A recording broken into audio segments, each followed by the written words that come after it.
excited about this morning because we are launching a new series of talks which we've called The Provocative Life.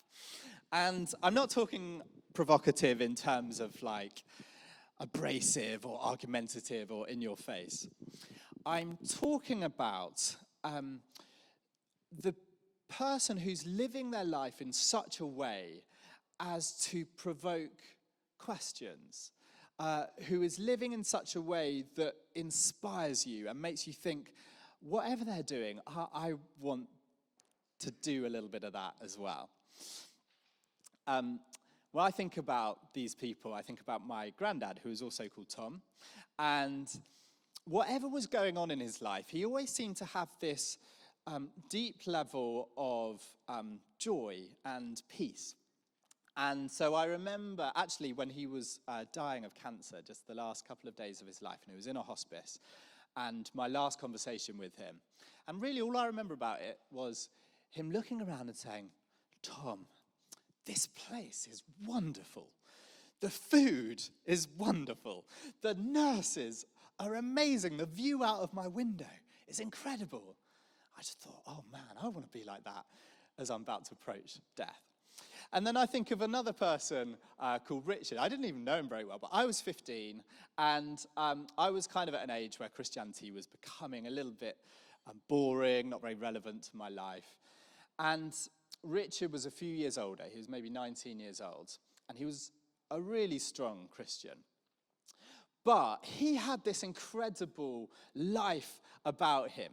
I remember him going out clubbing with all his mates. Now, I wasn't even sure that clubbing was allowed as a Christian, but he would go out clubbing, and he was the absolute life and soul of the party. He would be on the stage, and what really stuck out for me was he wasn't really drinking. He didn't get drunk, but what he did was, as all of his mates were kind of getting a bit wasted and being sick, he would just be cleaning up the mess and then driving them all home at the end of the night. And it just stuck with me, that kind of provocative life. And here's my question to you at the start of this series. How does your life read? It says in 2 Corinthians that your life is like a letter for other people to read. And if that's true, then what does your letter say? Does your life cause other people to ask questions? Well, that's really what we're looking at today. And we're going to read a little section of a letter that Peter, remember one of Jesus' closest friends, Peter, after Jesus had died and been resurrected, Peter led a church, and he wrote a letter to this church. And we're going to read a section of that letter. So 1 Peter 3, verse 8 to 15. And the words are going to be on the screen. And it says this. Finally, all of you, be like-minded, be sympathetic, love one another, be compassionate and humble. Do not repay evil with evil or insult with insults. On the contrary, repay evil with blessing, because to this you were called, so that you may inherit blessing. For whoever would love life and see good days must keep their tongue from evil and their lips from deceitful speech. They must turn from evil and do good. They must seek peace and pursue it. For the eyes of the Lord are on the righteous, and his ears are attentive to their prayer. But the face of the Lord is against those who do evil. Who is going to harm you if you are eager to do good? But even if you should suffer for what is right, you are blessed. Do not fear their threats. Do not be frightened. But in your hearts, revere Christ as Lord. Always be prepared to give an answer to everyone who asks you to give the reason for the hope that you have. But do this with gentleness and respect.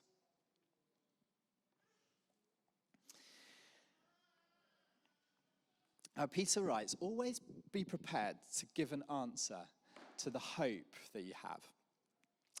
And Peter is assuming that this community is going to be living their life in such a way so as to provoke people to ask questions.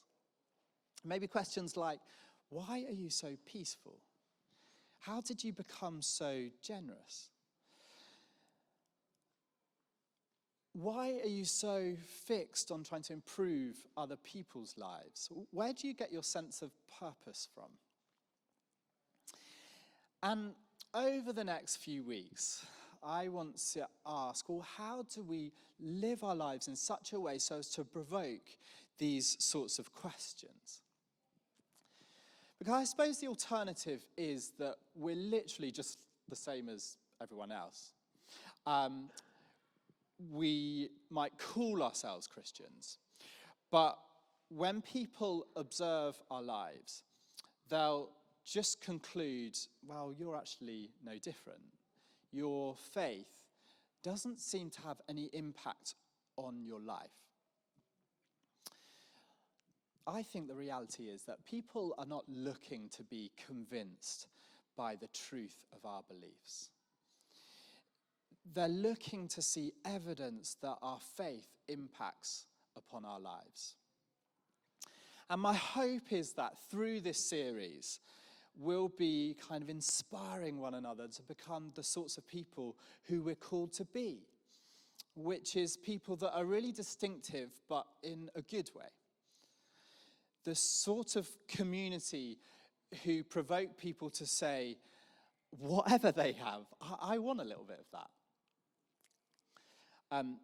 Just before the pandemic last March, we ran a community disco. Maybe you've been to one of our community discos. Really fun event. And at this event, we raised £1,500 for the local schools. And a friend of ours, a dad from the school gate, he came along with his children, and he really enjoyed it, had a great time. And he said afterwards, "Is this church on Red Bull?" And I love that. I was like, yes, I want St. Matthias to be the sort of church where people say, is this a church that's on Red Bull? How do we become that sort of provocative church? Well, today what I want to do is just share a little bit of wisdom from this letter of 1 Peter about how the early church became so incredibly distinctive compared to the Roman culture around them. And then over the next few weeks, we're going to be focusing on how we commit ourselves to community, to compassion, to love, to service, and to justice. That's going to be the kind of direction of travel. And the reason the early church became so distinctive can be found in Peter's instruction in verse 15, in which he writes this: "In your hearts revere Christ as Lord." Or another translation puts it like this: "Let Christ be the Lord of your life." And Peter is saying, if Jesus is your Lord, then your life will become more and more provocative over time. But what does it actually mean to say that Jesus is Lord? Kind of quite old-fashioned language, like the House of Lords or the Lord and Lady of the Manor. How can Jesus be the Lord of your life? Well, the term Lord, it simply refers to the person who is in charge, the person who has authority.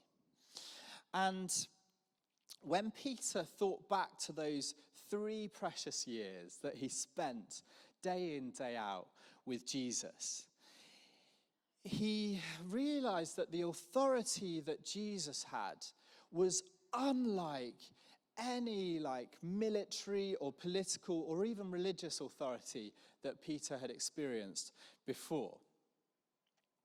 Jesus heals the sick. He calmed a storm with a prayer. He prayed for Lazarus, who came back from the dead to life.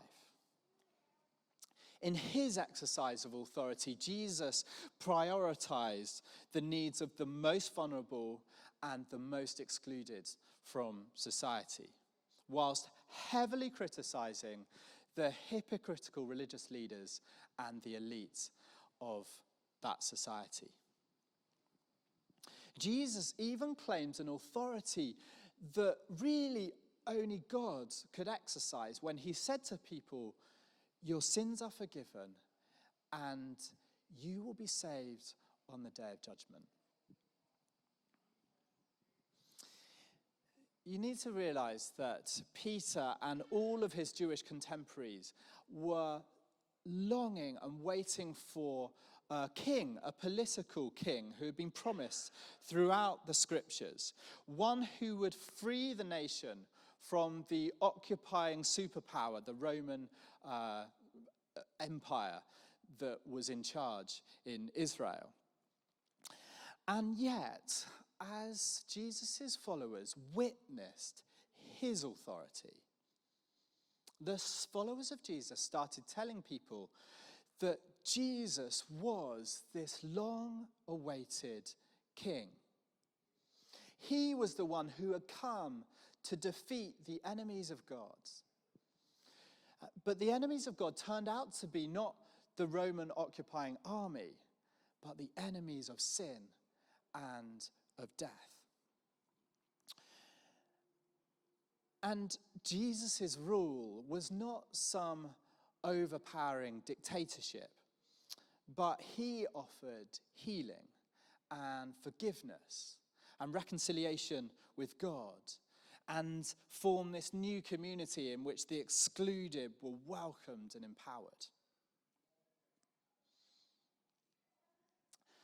After Jesus had been raised from the dead, he met with his friends and disciples, and he said this: "All authority in heaven and on earth has been given to me." And then he sent them out to establish new communities throughout the world. And at their best, these communities were to model what it looks like when Jesus has the authority, when Jesus is in charge. And that explains why Peter, in verse 8, he instructs the church that they should be compassionate, humble, not those who are going to seek revenge, but instead those who repay evil with blessing. He's talking about this radically distinct kind of counterculture in the midst of the Roman Empire. Now, what does this look like for Jesus to be in charge of your life?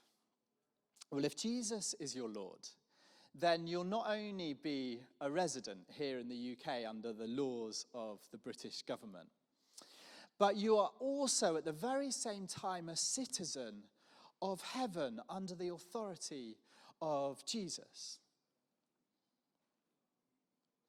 And then how can we, at the start of 2022, put Jesus in charge of our life?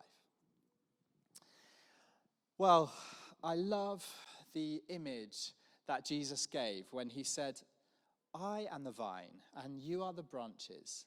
If you remain in me, and I in you, you will bear much fruit." I love all these vineyards that are springing up along the downs. And we went to Kinsbrook Vineyard. Maybe some of you have been. Really recommend it. It's got a lovely cafe. You can eat and walk around this vineyard. It's got a lake, great coffee. And the guy who's running the farm showed us the vineyard. And maybe you've seen how these old, gnarly vine branches are then grafted onto these new shoots, these new leaves, and they kind of strap them on in order that the connection between the vine root and the new branch is so tight. And in order that the sap, all the nutrients, rise up through the vine and then into the branch, in order that over time it bears all this fruit and all these grapes. And this is the image that Jesus gave. Your task is to graft your life so tightly onto the life of God, so that the power of Jesus' authority can bear fruit more and more into your life. I love this. Jesus is not coming to dictate to you how you must live. But if you allow him, then he will direct your life in the most unimaginably remarkable way. And under his authority, you will find yourself being less possessive of your possessions, less concerned about your status. You might find a new concern for the people around you who you hadn't previously noticed or cared about. You might find yourself just becoming a little bit braver. You probably find over time you're thinking about yourself less and about other people more, and that your inner life, slowly but surely, is being transformed so that you find it harder to hold on to grudges, but easier to do the inner work necessary in order to forgive people. You might find yourself worrying less about the future, but instead enjoying all the things that you have now. This is a slow, incremental process of Jesus' gentle authority taking root in your life. And this is the sort of provocative life which will cause people around you to ask questions. I suppose my prayer at the start of this year is that as each of us are committing ourselves again to this way of life, we'll be becoming more and more of a provocative church. This is really our vision for the Play Cafe. It's just a place of safety and hospitality in which people get a real welcome. One of the things we've talked about is we never want the Play Cafe to be one of those cafes where if you've had a really long coffee, you're then sort of ushered out so that somebody else can be welcomed in. No. This is a place where you can be here all morning and we don't care how many or how few coffees you drink. This is our vision for the youth cafe because we kept getting told there's just nothing for young people to do outside of school. There's no safe spaces. And yet we've got this incredible facility. So it's just a place of welcome and hospitality. And one young person, we've now had hundreds and hundreds of young people coming along. One person said, maybe this could be our home on a Wednesday. I suppose this is our vision for our food bank up at St. Richard's. Just that we are offering those who find themselves in really tricky situations a bit of a lifeline. This is the sort of community that we long to be, the sort of community which is provocative and which is helping people embark on their own journey of faith.